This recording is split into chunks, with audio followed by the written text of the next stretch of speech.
and he just remembered me saying like 2 or 3 years ago, like, yeah, I don't do a lot of like movie stuff. And I was like, I'd love to interview Sean William Scott one day. And he said, hey, I got an opportunity for you this week. And I was like, hell Dude, yeah.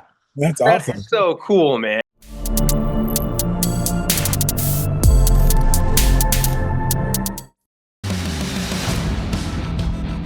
I got a feeling you ain't a cop. Out of line. I have no life. What kind of state cop is he? That's you. This guy, he ain't right.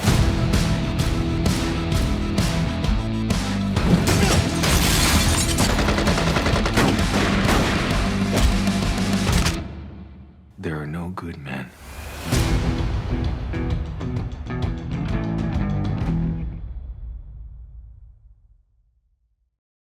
What's up, you guys? Sean Ross Sapp for Big Gold Belt Media, here with the name. You know, how could you not? Classics like American Pie, Road Trip, Goon, one of my personal favorites. But now, Bad Man, available everywhere. Sean William Scott, how you doing? Doing good, man. How are you? I'm doing lovely. Listen, I've been a longtime fan of yours, and I was watching recent interviews regarding this, and I was honestly surprised to hear you say that you were surprised that you were sent the script for this role, because I've found that you really excel in these types of roles, from Wrath of Becky, Goon, these more serious oriented roles.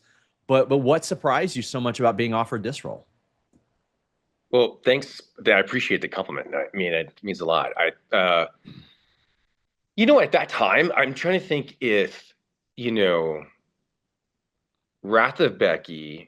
Yeah, there was two films that I'd done. I mean, that are a bit different than this one, but like Wrath of Becky and this independent, Blumhouse movie that I did called Bloodline.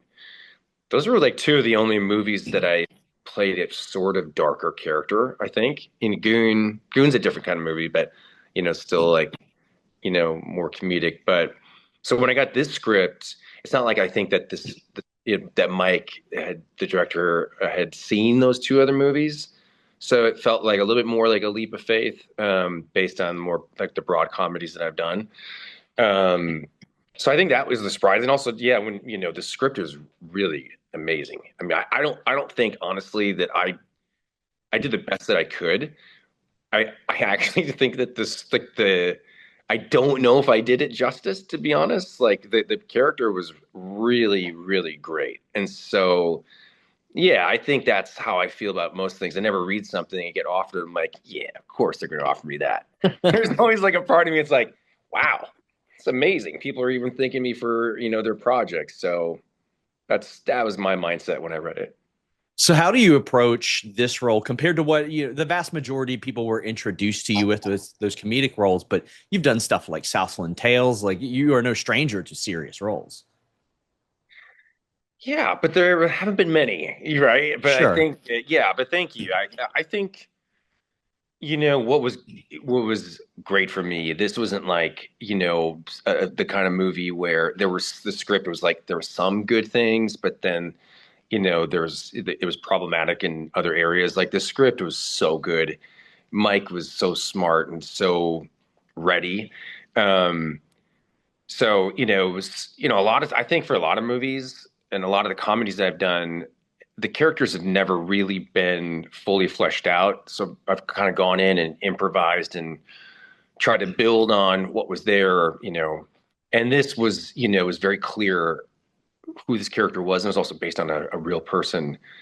I think my hope was just tonally to get it right, because it's kind of a tricky thing to figure out. Like, obviously, in this kind of movie where there's some serious beats, and then there's some, areas where you're supposed to, where it's a little bit broader. So mainly it was just trying not to make the movie like a piece of shit. That's like a lot of times, like my motivation is like, don't ruin the movie, dude. I think you succeeded. I think you succeeded. Thanks. Personally. And It'd be great if you're like, you failed, buddy. Yeah. You fucked it up. You ruined the movie. Oh, in the middle of promotion for said movie. It's like, well, I wouldn't advise anybody to see it. But back to the drawing board, big boy. Yeah. But I mean, you also had some stuff with like Rob Riggle, and very few people go into a Rob Riggle movie expecting him to play any semblance of a serious role, and he's just got that natural approach. How was that sort of balancing that? Because as you mentioned, it is a serious thing, but there are some really funny beats. There's a lot of really funny beats to this. Yeah. Well, Rob is like, I've been really, really fortunate for so many reasons in my career, just even have a career in doing this, but like just the people I've had a chance to work with. Rob is like at the top of like, everything that he does and everything the way he delivers stuff is it's painful to be in a scene and the stress of not cracking and ruining the take. He's so good. So like I think all of the stuff that Rob did, he just improvised. I mean, it's really incredible to watch. It's like he really is like a comedic ninja that just comes in and just does stuff that like you could feel the energy of the set where everybody's doing everything they can to not shake from, not trying to laugh. Yeah, he's just incredible. But I actually had a chance to work with him. I think this is the second movie. But yeah, like that's the thing. The movie, yeah, it's got some really fun, jokes, and it's also the kind of movie that's still pushing the envelope a little bit when we don't really see that much. There's some offensive jokes. Yeah, I remember like I think I even Googled one time, like, why aren't there R-rated comedies? And a quote from you came up where you're like, it's just the nature of society now. Do you think that with streaming becoming more prevalent, that it will push back into that direction where a little bit more can go because you don't necessarily have to rely on the box office returns for something like that? Honestly, dude, I don't know. I don't know anything. I mean, I think it'll just take one or two R-rated comedies that are at least a little bit in the spirit of the ones that they're not making anymore. Yeah. For studios to be like, oh, there's an appetite for this again. I think until then, they're like, why are we going to risk it? But I feel like people are ready to laugh, and I hope. Yeah, I think I've got members of my team that is a pro wrestling website reviewing Freddie Got Fingered this week. I wanted to make it a cultural event. That's awesome. Yeah. I feel like the world needs some of that. And I mean, speaking of pro wrestling, you've worked with a gentleman, The Rock, a couple times. Yeah. Run down a personal favorite. Southland Tales. I stared at my TV for 10 minutes after it ended, trying to figure out trying to make sense of it in my teenage brain. I'm like, what did I witness? What happened? I felt that way the whole time we were making it. I was like, what are we doing? But I knew it was going to be great. And you got Richard Kelly, at the helm, and you're like, just go with it. I thought the same thing when I watched. I'm like, I'm not 100% sure that I know what I watched, but I think it was fucking awesome. And wow, is he so ahead of the times? Like he touched on things before they were really happening. And but yeah, I mean, The Rock is just talk about bragging rights. How was that? I mean, any fun memories? I mean, The Rundown is a personal favorite. I think that is one of the best action comedies, like, period. You all had such great chemistry. Man, thank you. That's all Dwayne and Pete Berg. I mean, honestly, the whole time I just was thinking, like, I can't believe that I get to do this. I get to do it with him and Pete Berg and Christopher Walken and Rosario Dawson and all of them. It was just like, yeah, I feel the same way. I catch it, the movie sometimes. I'm like, wow, this fucker like still holds up. Like it doesn't, not dated at all. I'll tell you one story. I might have spoken about this, but that amazing fight scene, where he takes on, all those guys, and it's just like, hey, Kansas City.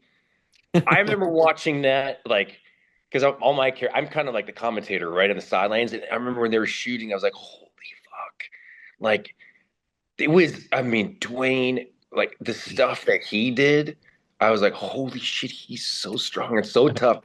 But then, Ernie and like all the other guys, I'm like, they were so fast. None of that stuff when you watch the movie, you think that they ramp up the speed, no, it was that fast. Those punches were that fast.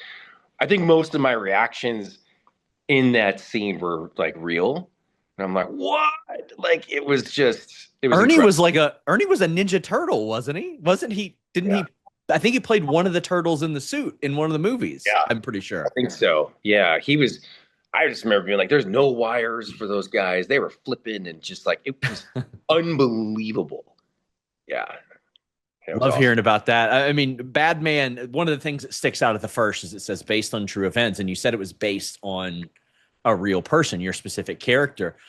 Was there any kind of diving that you did in regarding to that person? Did you have to hit anybody up and be like, hey, what's this guy like?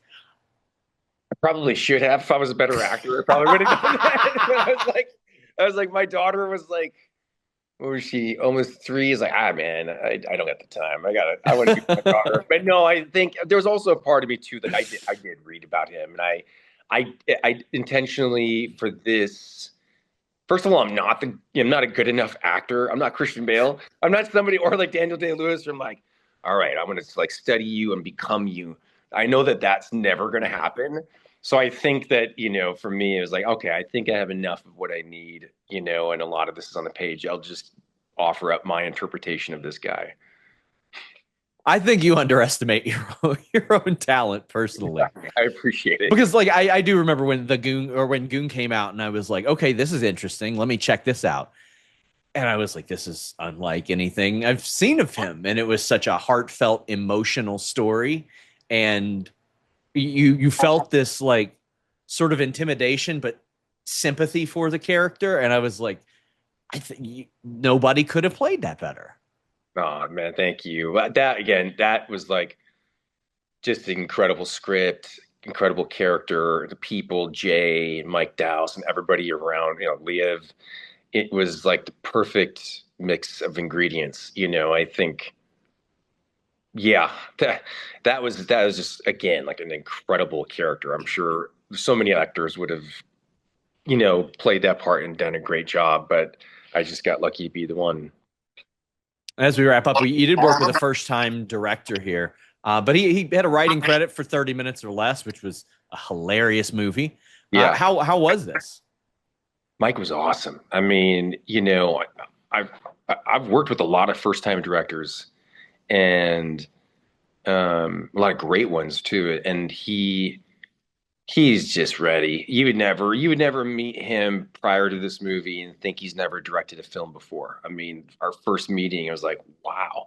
He was so knowledgeable and passionate and yeah. And it was also fun too, because I could see him just kind of grow as, there's even just I mean, he was confident before, but just things that were developing as more as we were shooting, he was throwing out really funny ideas and stuff. And I think I can't wait to watch his future movies. Hopefully I'll be in them. I think he's phenomenal.